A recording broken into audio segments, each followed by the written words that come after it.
तो पिछली वीडियो में हम लोग चुंबकीय बल रेखाओं के बारे में पढ़ रहे थे। ठीक है। तो चुंबकीय बल रेखाएं क्या है, किसी भी अगर कोई चुंबक है,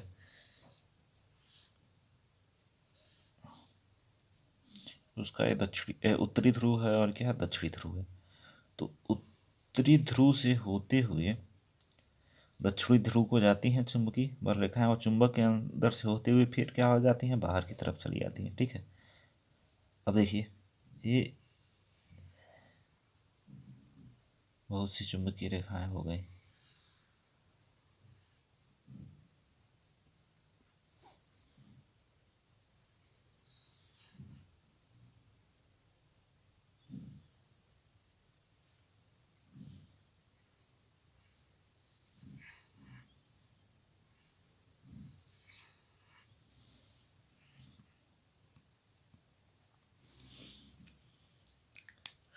ठीक है। तो ये चुंबक के कारण क्या है, चुंबकीय रेखाएं हैं। ठीक है।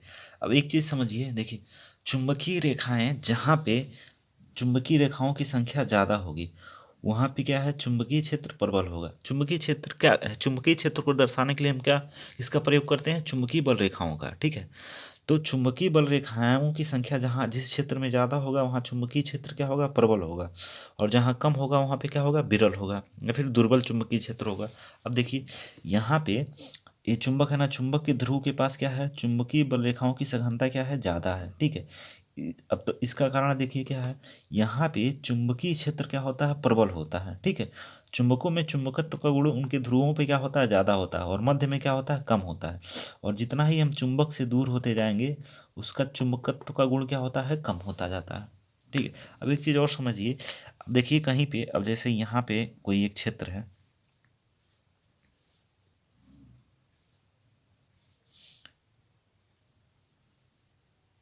तो वहाँ से ऐसे चुंबकीय रेखाएं गुजर रही हैं, और एक क्षेत्र ऐसा है। ठीक है। तो देखिए, यहाँ पे क्या है, चुंबकीय बल रेखाओं की संख्या क्या है, ज़्यादा है। तो यहाँ पे कैसा चुंबकीय क्षेत्र होगा, प्रबल चुंबकीय क्षेत्र होगा। और यहाँ पे क्या है, चुंबकीय बल रेखाओं की संख्या क्या है, कम है। ठीक है। तो इसलिए यहाँ पे कैसा होगा, दुर्बल होगा। तो यहाँ क्या है, प्रबल चुंबकीय क्षेत्र, प्रबल चुंबकीय क्षेत्र। और यहाँ पे क्या है, दुर्बल चुंबकीय क्षेत्र।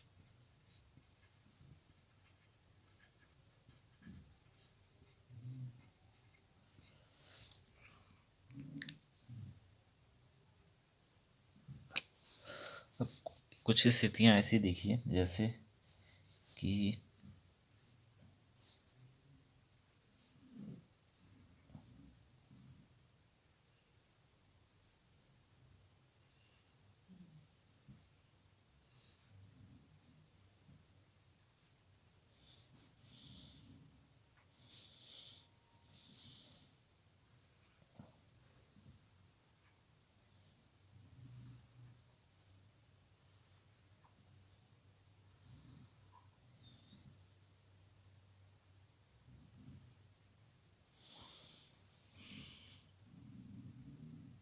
अब देखिए, यहाँ मैंने दो क्षेत्र बना रखा है।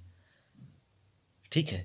यहाँ पे ये भी चुंबकीय क्षेत्र को दर्शा रहा है, और ये भी क्या हो रहा है, चुंबकीय क्षेत्र को दर्शा रहा है।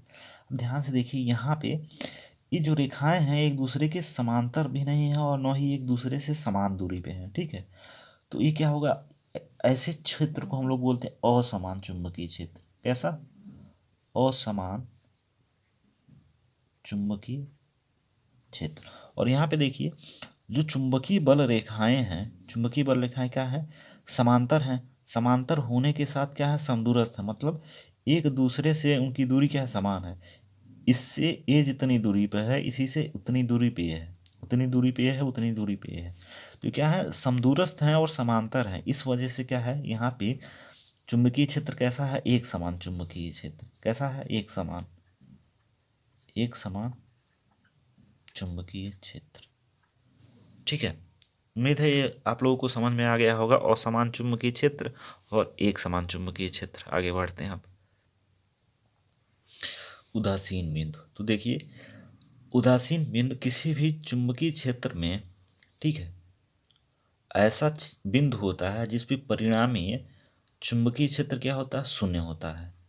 परिणामी चुंबकीय क्षेत्र का मान क्या होता है, शून्य होता है। ठीक है, तो उदासीन बिंदु पर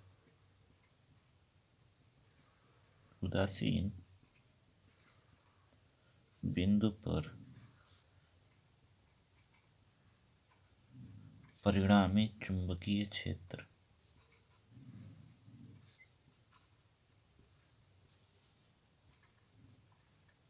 शून्य होता है। चुंबकीय क्षेत्र को हम लोग क्या दर्शाते हैं, कैपिटल बी से। तो कैपिटल बी का मान क्या होता है, 0 होता है।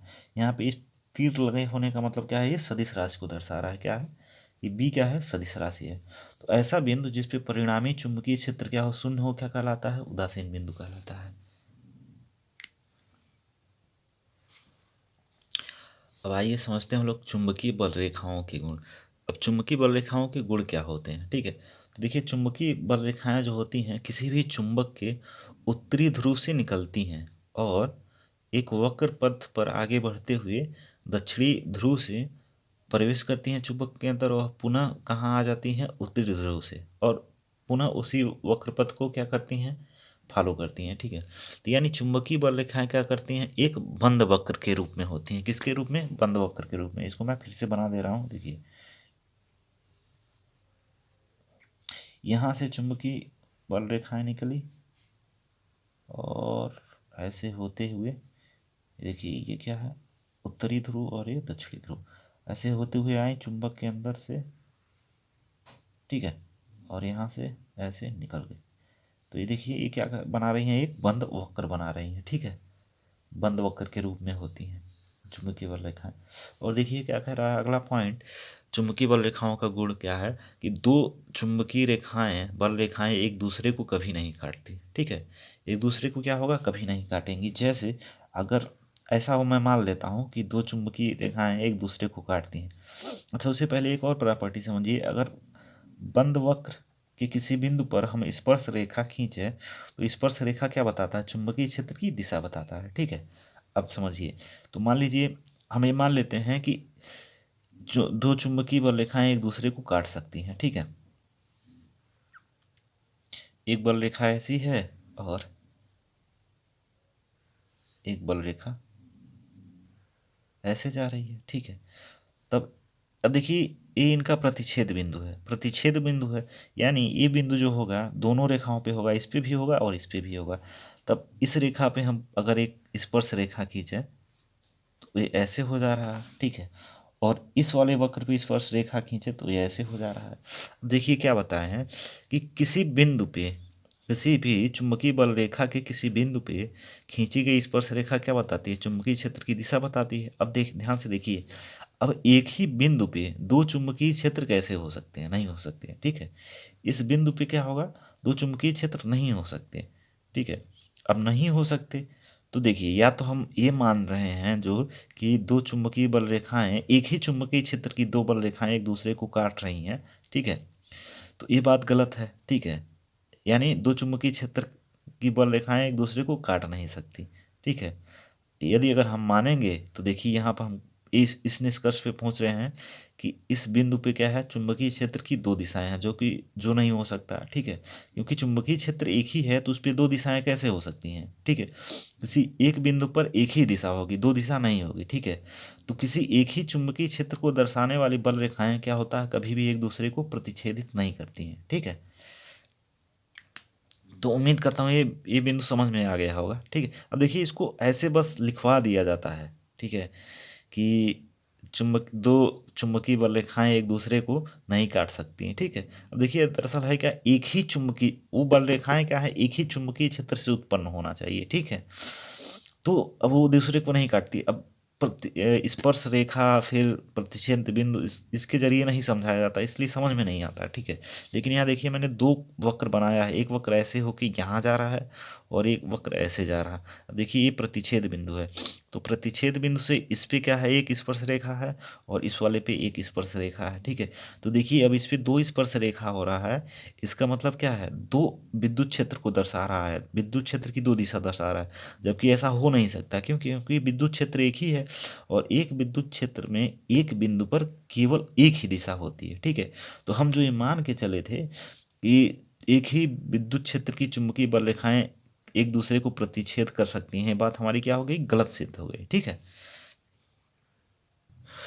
अगले गुण में देखिए, मैं बताया था चुंबक के ध्रुवों के पास क्या होती है, चुंबकीय बल रेखाएं बहुत ही सघन होती हैं, इसलिए वहाँ पे क्या है, चुंबकीय क्षेत्र प्रबल होता है। जैसे जैसे चुंबक से दूर होते जाते हैं तो चुंबकीय बल रेखाओं के बीच की दूरी क्या होती है, बढ़ती जाती है, जो कि ये दर्शाता है कि उधर चुंबकीय क्षेत्र का मान क्या हो जा रहा है, कम होता जा रहा है, ठीक है।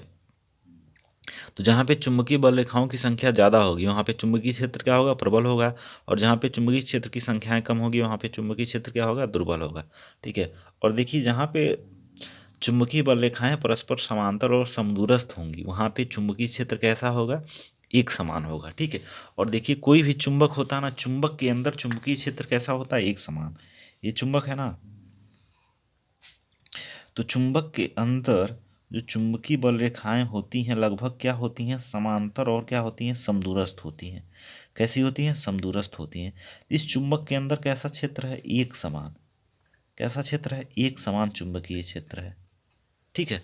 कैसा क्षेत्र है, एक समान चुंबकीय क्षेत्र है।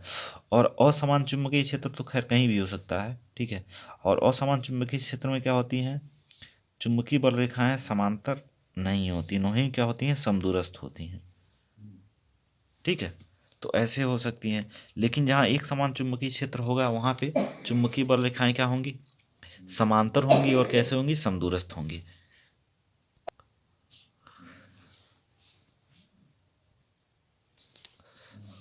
हम लोग अगला टॉपिक देखते हैं, धारावाहिक सीधे चालक तार से उत्पन्न चुंबकीय क्षेत्र, ठीक है। देखिए इस चैप्टर के शुरुआत में ही हम लोगों ने ऑफसेट का प्रयोग देखा था, जो कि ये बताता था कि किसी भी चालक में जब विद्युत धारा प्रवाहित की जाती है तो उसके कारण क्या होता है, एक चुंबकीय क्षेत्र उत्पन्न होता है, ठीक है। तो अब हम इसमें देखेंगे कि ये चुंबकीय क्षेत्र क्षेत्र उत्पन्न होता है तो कैसे उत्पन्न होता है, ठीक है। और इस चुंबकीय क्षेत्र का स्वरूप कैसा होता है, ठीक। तो देखिए अगर मैं मान लूँ ये एक क्या है, चालक है, ठीक है, और इसको मैं ऐसे कनेक्ट कर दे रहा हूँ, किसे, बैटरी से,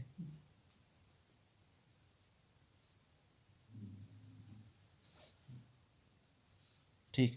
तो इससे विद्युत धारा ऐसे बहेगी, ठीक, और ऐसे होते हुए जाएगी, ठीक है।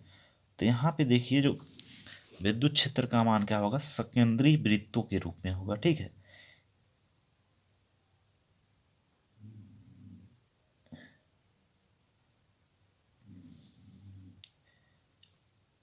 इसको थोड़ा मैं और मॉडिफाई कर रहा हूँ तब समझ में आएगा।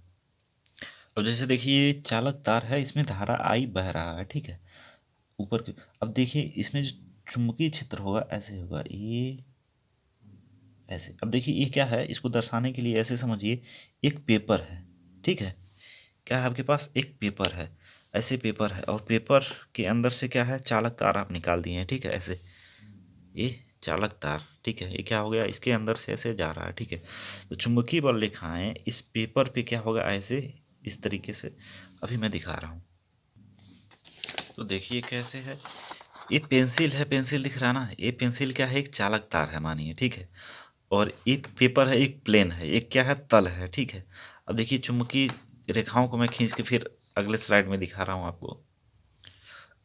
अब देखिए इसमें पेंसिल क्या है, चालक तार को दर्शा रहा है, और इधर ये वृत्त क्या दर्शा रहे हैं, चुंबकीय क्षेत्र को दर्शा रहे हैं, ठीक है। वैसे बहुत से वृत्त होंगे, और सेकेंडरी वृत्त, सेकेंडरी वृत्त का मतलब ऐसे वृत्त जिनका केंद्र क्या हो, एक ही हो, ऐसे बहुत से वृत्त जिनका क्या हो, एक ही केंद्र हो, ठीक है। तो देखिए ये बहुत से वृत्त हैं जिनका केंद्र क्या है, चालक तार पे स्थित है, ठीक है। तो ये जो वृत्त है ना, ये किसको दर्शा रहे हैं, चुंबकीय क्षेत्र को, और ये चुंबकीय क्षेत्र किसकी वजह से उत्पन्न हो रहा है, इस चालक तार की वजह से उत्पन्न हो रहा है, ठीक है। तो इसको मैं मतलब जितना कोशिश हो सका है प्रैक्टिकली समझाने के लिए तो कोशिश मैं किया हूँ। बाकी इसको देखिए डायग्राम में ऐसे बनाएंगे हम लोग। तो ये जो है ना, ये ऐसे दिख रहा ना, तो ये क्या है, पेपर को दर्शा रहा है, और ये पेंसिल जो निकला था यानी वो चालक तार था। तो ये देखिए, ये चालक तार है।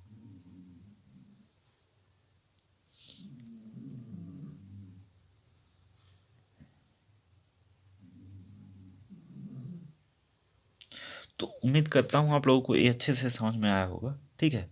और इसमें देखिए, चूंकि चुंबकीय बल रेखाएं क्या है, चुंबकीय क्षेत्र को दर्शाती हैं, तो उनमें क्या होगा, एक दिशा होगा। तो ये दिशा बनाया गया है, ठीक है। अब चुंबकीय बल रेखाओं की दिशा कैसे ज्ञात किया जाता है, ये हम लोग कल देखेंगे, यानी अगले लेक्चर में देखेंगे, ठीक है। उसके लिए देखिए, दक्षिणावर्ती पेंच का नियम है और दाएं हाथ के अंगूठे का नियम है। तो किसी भी चालक तार द्वारा उत्पन्न चालक तार में बहने वाली धारा के कारण उत्पन्न चुंबकीय क्षेत्र द्वारा उत- अब चुंबकीय क्षेत्र जो उत्पन्न होगा किसी चालक तार के द्वारा, ठीक है, तो उसकी दिशा ज्ञात करने के लिए हम लोग दो नियम क्या है, कल पढ़ेंगे, ठीक है। तो उम्मीद करता हूँ आज जितना पढ़ाया हूँ आप लोगों को समझ में आया होगा, ठीक है। तो अपनी तैयारी जारी रखिए, अच्छे से पढ़िए, ठीक है। और वीडियो को लाइक कीजिए, शेयर कीजिए, चैनल को सब्सक्राइब कीजिए।